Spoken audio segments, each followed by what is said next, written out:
dan juga pergalakan pelaburan, akta penggalakan pelaburan kerana banyak kilang-kilang yang berada di Bayan Baru, dan begitu juga saya salah seorang board of director dalam Invest Penang. Jadi saya tahu sedikit sebanyak. Yang berhormat, dulu. Saya cuma ingin tahu berapa lagi yang berhormat yang minat untuk bahas tentang undang-undang ini, sila. 1, 2, 3.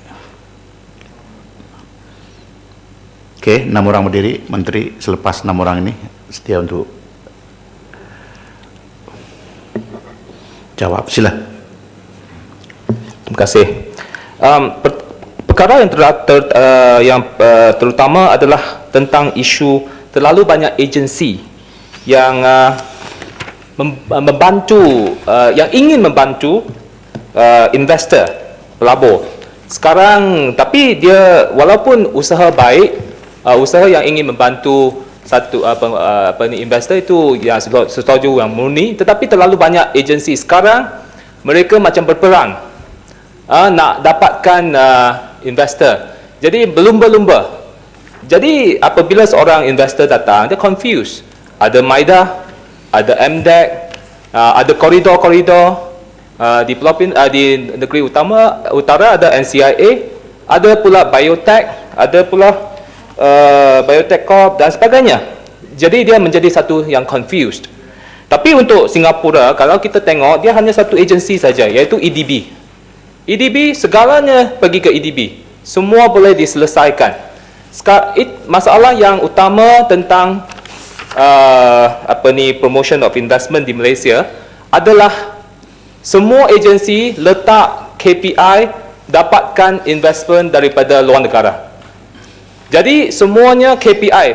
Kerana perlukan capai KPI, mereka berlumba-lumba bagi offer yang berbeza-beza. Akhirnya dia ada satu masalah confusion. Pertama, kedua adalah siapakah yang boleh make the last call.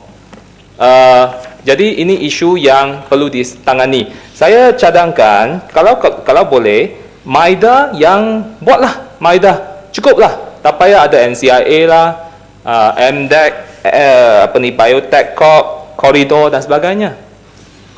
Jadi ini adalah ke streamlining dia punya offer dan sebagainya, itu penting.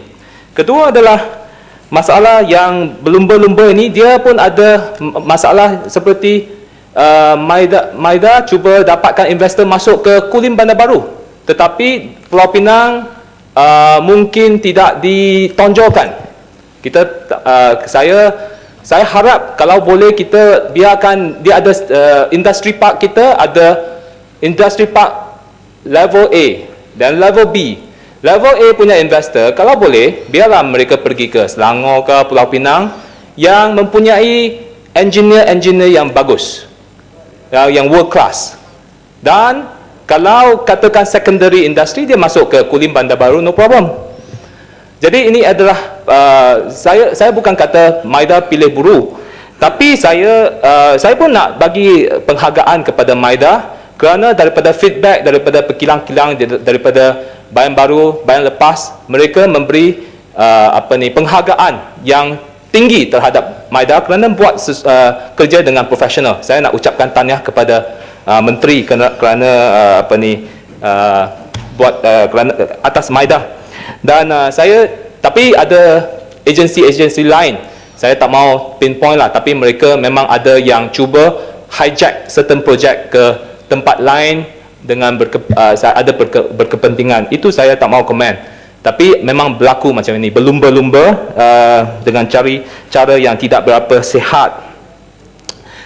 Satu isu yang selalu isu yang kedua adalah tentang kita punya insentif yang kita bagi kepada pioneer status dan investment insentif kredit dan sebagainya kepada semua kilang-kilang itu. Dia membantu kilang-kilang yang besar, jenama-jenama yang hebat. Intel boleh dapat pioneer status itu dulu, dan ada company lain sekarang dapat pioneer status dan sebagainya. Tapi kita tidak mementingkan SMI kita. Kalau kita bagi kilang-kilang besar daripada luar negara, dia betul dia akan menjana lebih banyak pekerjaan, dia boleh membantu, dia boleh menjadang ekonomi, tetapi apabila mereka dapat finance status lepas 5 tahun, 10 tahun, lepas itu dia akan pindah keluar teknologi tersebut. Maka dia tidak rooted in Malaysia, dia akan lari bila-bila masa. Jadi apabila tahun 97, apabila krisis ekonomi, banyak yang pindah ke China, dan lepas itu mereka tidak pulang. Pekerja-pekerja kita pun diajak ke China dan mereka kerja di sana dan tidak pulang. Jadi ini isu kita kena, kalau kita nak invest bagi insentif, bagilah kilang-kilang yang berada di Malaysia, homegrown economy, seperti di Korea, seperti di Taiwan, seperti di China. China boleh lahirkan Foxconn. Sebenarnya Foxconn juga daripada Taiwan. Taiwan boleh ada HTC, Korea boleh ada Samsung dan sebagainya. Kita pun boleh sebenarnya. Tetapi dia chicken and egg. Kalau kita tidak memberi mereka grant atau insentif yang cukup, mereka tidak boleh menarik orang talent-talent mereka. Maka selalunya rumutan daripada industri adalah kilang-kilang tempatan, homegrown industry, dia ambil pekerja-pekerja, engineer atau technician, masuk kerja ke dalam kilang mereka. Lepas 2 tahun, Intel pula keluarkan gaji yang lebih tinggi sikit, dia terus pergi ke Intel atau ke Dell dan sebagainya.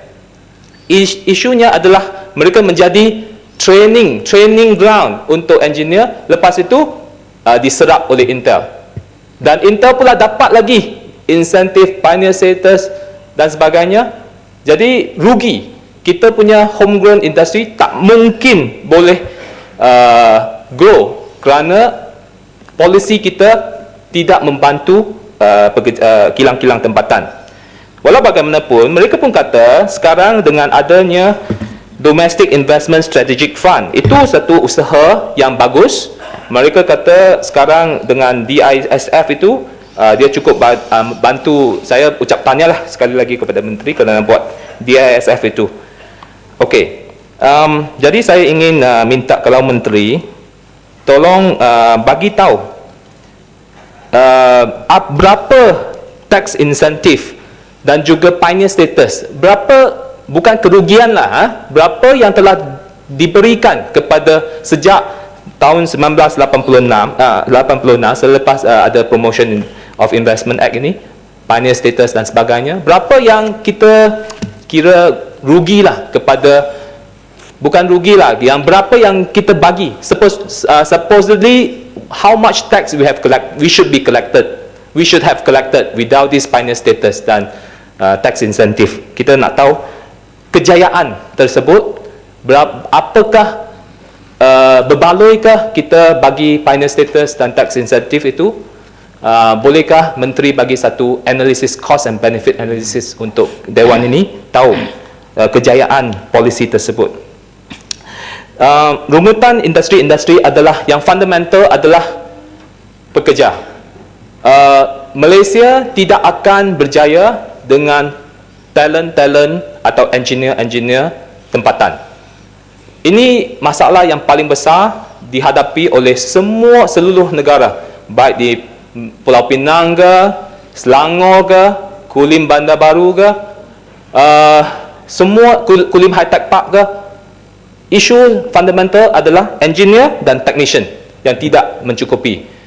Sekarang dengan keadaan kita tahu bahawa ramai antara graduan-graduan kita memilih pergi ke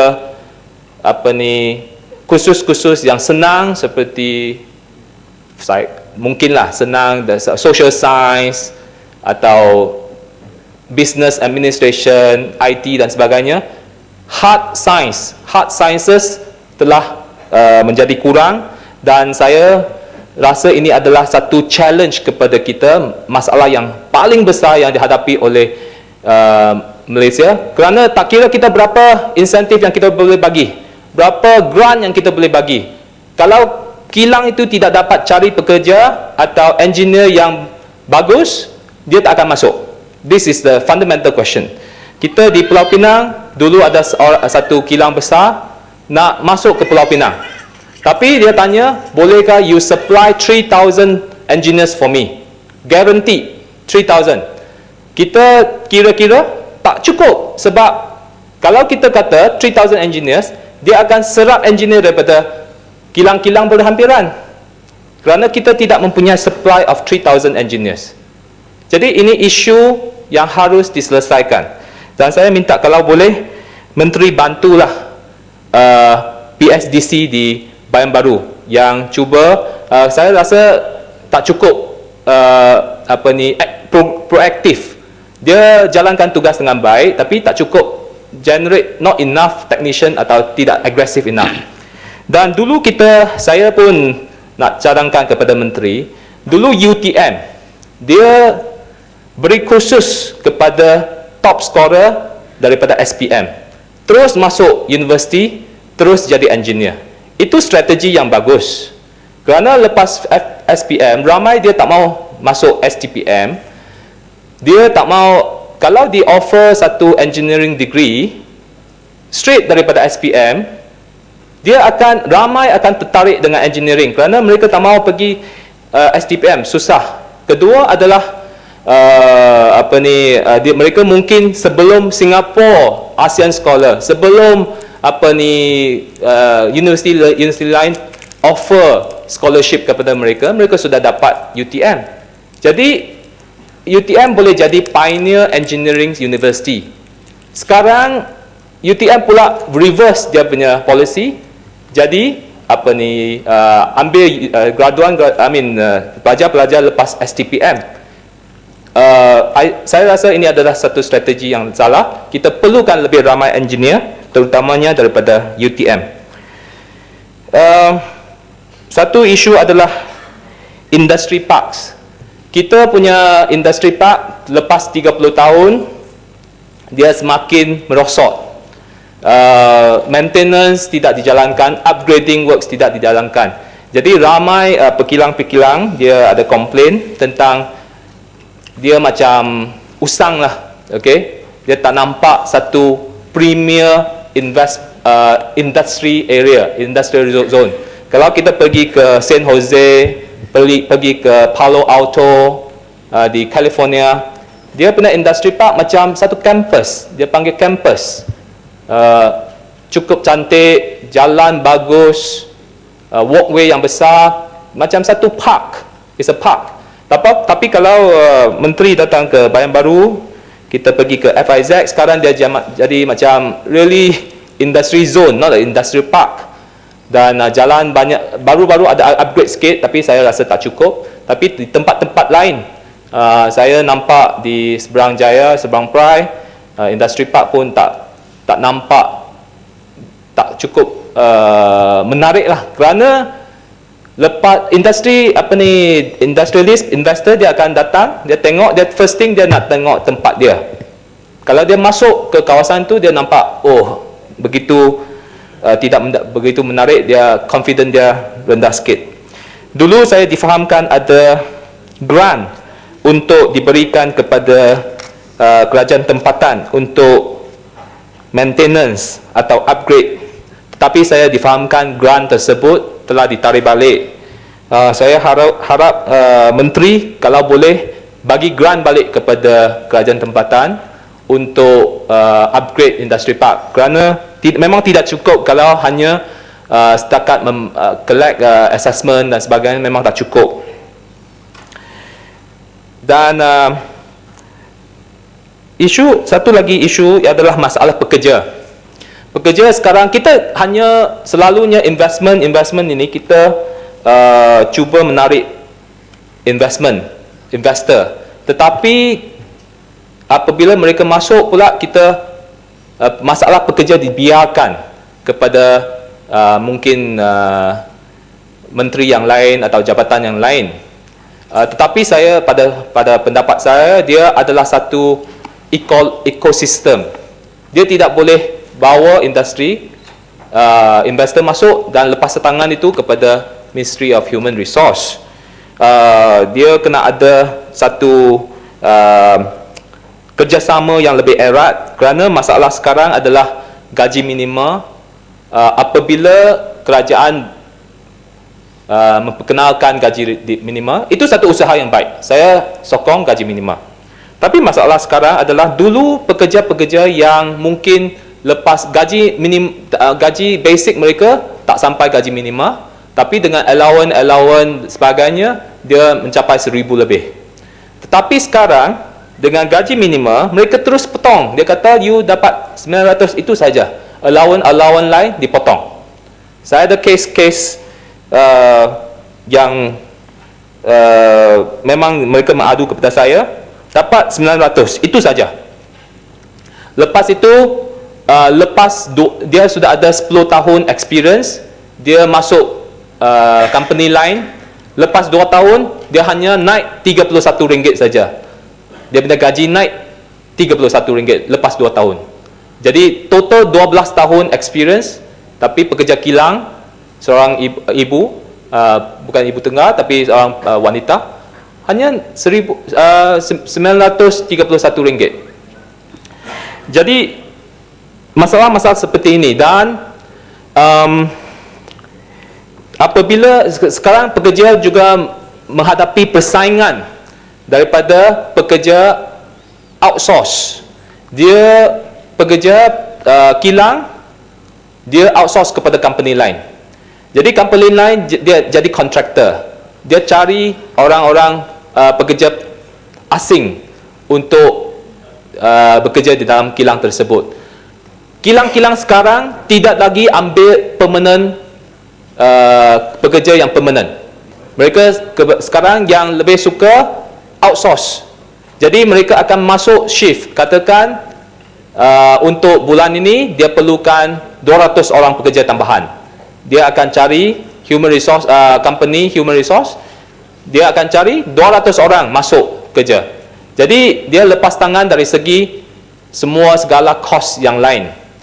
Medical tak payah, dia tak ada masalah tentang orang yang sakit, dia tak ada masalah kerana tanggungjawab kontraktor adalah supply 200 orang. Jadi senang untuk mereka. Tapi ini menjadikan Malaysia lebih tumpukan kepada orang-orang asing, kerana mereka semua kontraktor ini adalah terdiri pada pekerja asing. Orang Malaysia yang bekerja di kilang, mereka dikenakan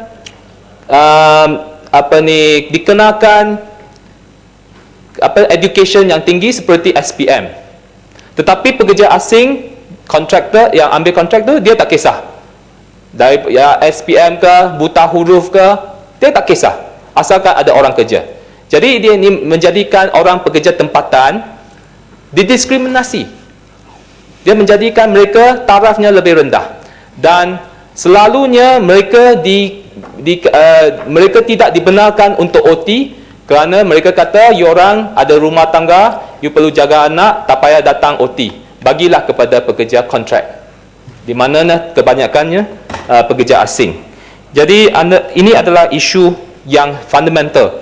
Jadi saya ingin mencadangkan kepada menteri, cukuplah kalau kita hanya pentingkan investor. Tak bolehlah kita hanya pentingkan investor. Kita pun kena pentingkan welfare, kebajikan pekerja tempatan. Jadi saya nak cadangkan kepada menteri, bagilah pekerja-pekerja kilang set up their union. Kalau boleh revise the laws, bagi pekerja-pekerja dia boleh tuntut gaji mereka. Jangan takut tentang union. Jangan takut bahawa gaji pekerja tempatan akan naik.